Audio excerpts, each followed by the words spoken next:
How the fuck's it going, everyone?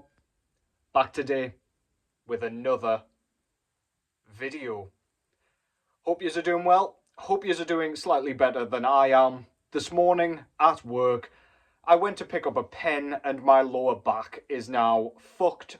I'm very sure that is the medical term for it, self-diagnosed, of course. But if you see me pulling some sort of horrific face or wincing or whatever, I don't have a tic, I haven't developed some sort of twitch. It's probably just that I've had a back twinge. Your boy's getting old over here, I'm pushing 30 now, and boy do I feel it. So yeah, thought I would get this one out the way. It's around the sort of time where I start doing year-end lists, so I normally do my reissues, I'll do my top 20, and I will indeed do this one. I am in the middle of it, so obviously, but yeah, this is going to be my most disappointing albums of 2025. So a little disclaimer before I get into this. Well, for starters, hopefully this mic is working all right. If not, I do apologise. But these albums aren't necessarily terrible albums. There are two that I thought were genuinely not very good. The other two, so I've got 4 in total, were just disappointing. So not what I wanted necessarily, but not necessarily terrible. I will talk about those and which ones very shortly. But yeah, without further ado, I don't have anything on the background just so it doesn't fuck with the mic, but yeah, I'll try and get all that sorted. If you see me looking down, I'm just making sure it is still recording, because there's nothing more frustrating for a guy that doesn't edit than having to start all over again when something goes horribly wrong. So yeah, the first album I have spoken about as a disappointment this year already. I did a full video breakdown on this specific album. That's how disappointing it was to me, and how much of a huge shift it was from their previous couple of albums. My most disappointing album of the year by a country mile was Crypts of Despair from Lithuania, with their third full-length album entitled We Belong in the Grave. That album belongs in the bin. This is a death metal band, or was a death metal band, I should say. That would be much more accurate. And they played a really, dingy, dirty, dark style of death metal that I was really drawn to with their first couple of albums. All Light Swallowed I really enjoyed, although it did sort of show a couple of signs that it was sort of going in this direction on the new one. Their debut, I can never remember what the fuck that one's called. It's like The Stench of the Earth or something like that. But that one was super dark. You could almost sort of compare it to something like Incantation. It was more in a traditional style, without the kind of doominess, without the sort of cavernous nature of Incantation. However, it was very much in that sort of oppressive style. This new one, We Belong in the Grave, was a straightforward deathcore album. I knew in the first 5 fucking minutes that I was not going to enjoy this. In fact, I knew I was going to absolutely despise this album, and boy was I right in the first 5 minutes. I thought maybe they'd just go that direction for one tune or something and try something a little bit different. Maybe try and progress their sound a bit, add a couple of elements like that for the live setting or something, which would have been way more forgivable. However, no, they just went full throttle, balls deep, head first into deathcore. Full album, utterly generic, chug guitars. Vocals are like those wheezy, horrific kind of deathcore growls that you would have that have absolutely no teeth. You can almost hear his gums rattling as he's doing them. Yeah, the drumming is very much in the deathcore style as well, where it's almost djenty. It goes along with the chugging guitar tone, or guitar rhythms, I should say.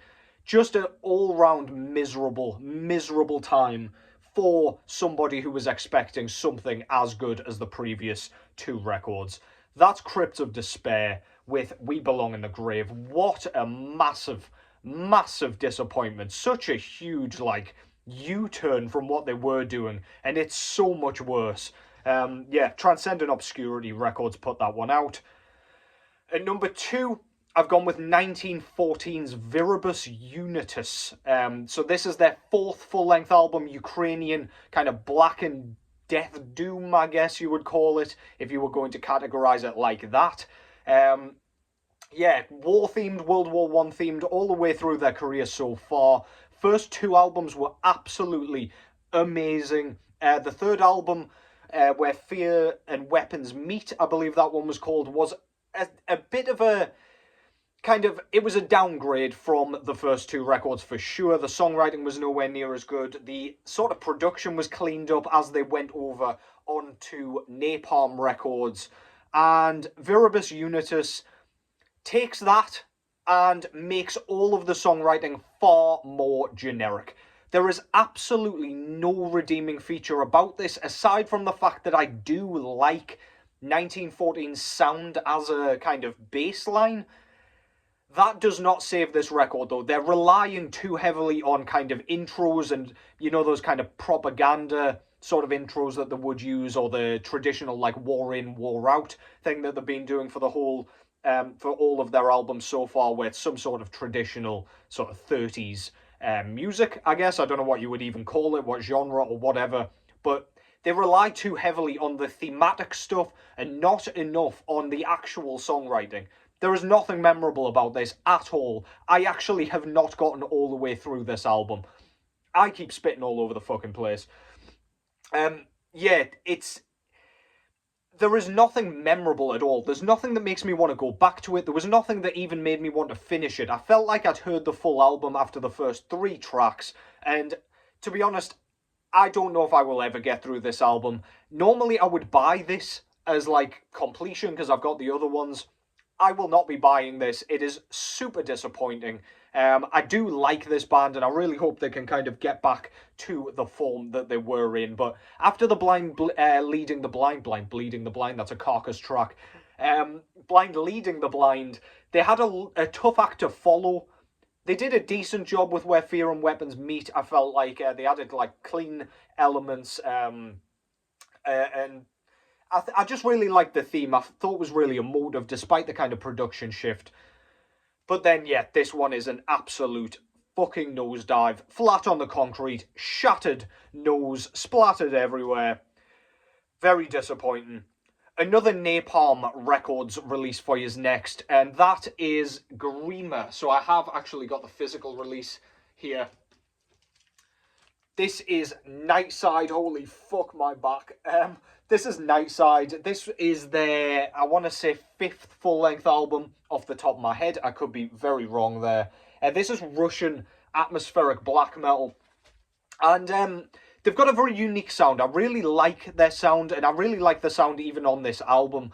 I have spun it a lot, and I mean, I think that was because I was expecting to like it more and more, because I loved the last couple of records, especially Frostbitten and Rotten Garden. The songwriting for me, though, just isn't there on this one. I just like the sound of this band with the kind of Bairn accordions, the screechy vocals. The tremolo picking is very, very unique to this band. Like, I really like the sound of it. They've got their own guitar tone. It's one of those, like, I can tell it's Greamer without you even telling me, just by hearing the guitars. The drumming's fantastic. Everything about it is tight and sounds great. They haven't changed their sound. But I just think this feels a bit more uninspired, in my opinion. This is the first of the 2 that I don't think were bad records at all. They just kind of weren't what I wanted. And yeah, this Greamer record, I was expecting massive things. My hopes were incredibly high. And yeah, I was a little disappointed by that one. That's Greamer with Nightside.